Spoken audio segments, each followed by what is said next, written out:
They say it happened in the 1770s. I don't rightly know exactly when, but folks still talk about her hereabouts. They say that she was as pretty as she could be. Her name was Molly Purtell. She lived with her dad, way up in the hills.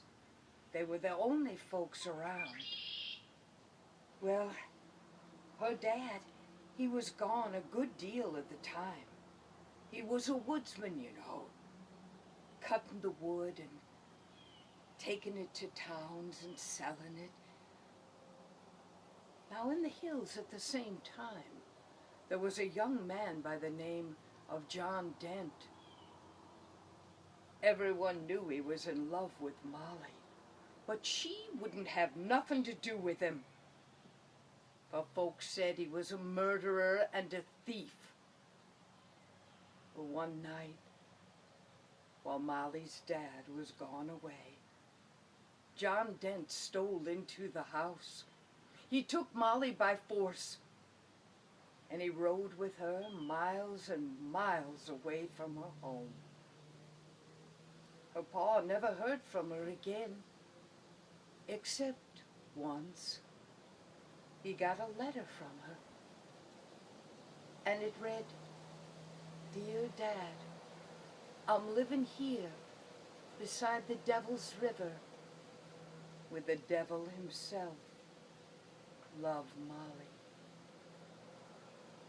Molly spent a lot of time alone. John Dent was always off checking his traps, going here or there, but it was just as well as far as Molly was concerned. He'd be gone a long while and then he'd come back home. Molly wasn't afraid of anything. Well, she was beautiful, but she was also brave.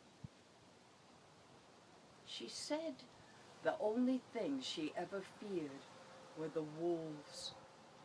At night, she'd hear 'em calling. She'd run out with her shotgun, but as soon as she fired it, those wolves would leave.